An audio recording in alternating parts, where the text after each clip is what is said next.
Bonsoir. Alors, une vidéo pour vous faire les réponses là du jeu que j'ai fait en story sur Instagram. Je me suis bien marrée. En fait, c'est super intéressant parce que j'ai eu, je sais plus quand c'était, il y a 2 semaines, un truc comme ça. J'ai eu l'image de cette métaphore. euh, Entre donc les trois couches donc qui sont la base du coup le vernis coloré ensuite en deux et le 3 le top coat. Et donc il y a un lien en fait entre le chakra 1, chakra 2, chakra 3. Et donc j'ai eu envie de vérifier un petit peu dans les réponses que vous alliez me donner si je retrouvais un lien aussi avec l'énergie de l'année 2023 qui demande à se reconnecter à soi, à ses valeurs et à lâcher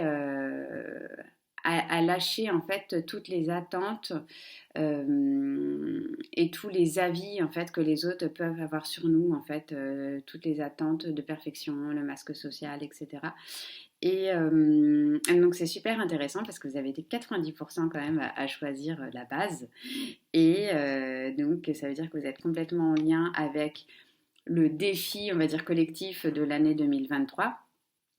Et donc pour juste resituer le chakra, s'il y a des gens qui ne savent pas, donc cette fameuse base, donc c'est relié à l'ego et en fait, mais il n'y a pas que ça en fait, c'est-à-dire que dans l'ego il y a le système de survie, le fait d'avoir son intégrité physique et donc d'avoir sa territorialité en fait bien positionnée.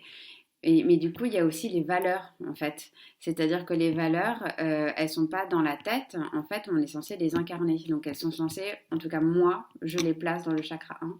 Et donc, c'est ces valeurs qui sont le retour à soi et qui sont là pour justement nous aiguiller et nous guider.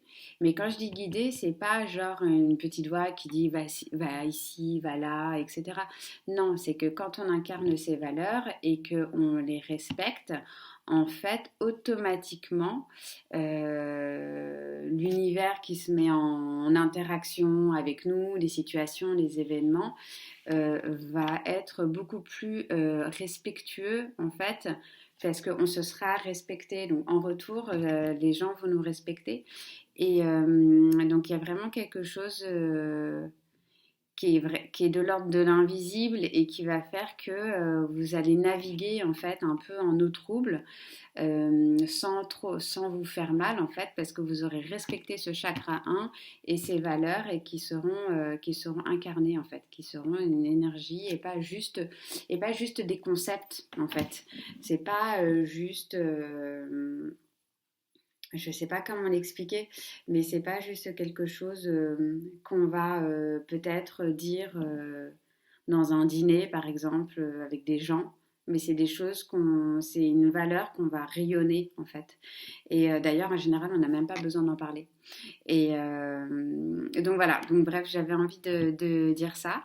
La bonne nouvelle aussi, c'est que comme vous l'avez choisi, cette base, et que c'est votre priorité du coup du moment, ça veut dire que vous êtes déjà en train de le régler. Alors, quand je dis déjà, c'est genre 10% hein, de régler la problématique de revenir à soi et d'exprimer qui on est. Mais ça veut dire que ouais, il y a quelque chose qui s'est mis en route, il y a un désir, une envie, et ça, c'est cool. Et alors, ce qui est rigolo aussi, du coup, c'est que le chakra 2, du coup, là, on met la couleur, bah, c'est les émotions. Et donc, bah, les émotions, c'est la représentation des couleurs. Enfin, ou plutôt l'inverse. Je suis toujours en inversé, moi. Les couleurs, c'est la représentation des émotions. Et voilà. Et son côté gaucher. Et alors c'est intéressant pour le top coat du coup, donc vous avez été 10% à le choisir et là qui est relié au chakra 3 et donc c'est vrai que le top coat c'est vraiment ce qui fait briller, c'est ce qui donne de la tenue face à l'extérieur en fait, donc c'est vraiment la façon dont on se présente à la société. Et ça va être le masque social, la façon dont on va vouloir un peu briller aussi en société, peut-être se faire admirer, etc. Et donc c'est rigolo parce que la métaphore fonctionne super bien.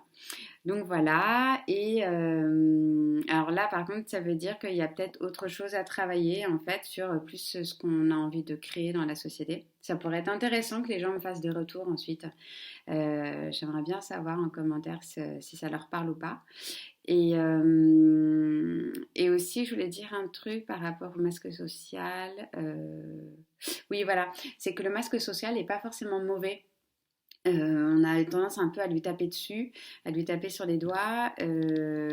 C'est parfois c'est un peu la meilleure réponse qu'on peut avoir de porter un masque social parce que on est dans une situation où peut-être finalement se montrer tel que l'on est et peut mettre en danger un peu notre intégrité parce que à la base cette situation on l'a pas choisie à partir de nos valeurs.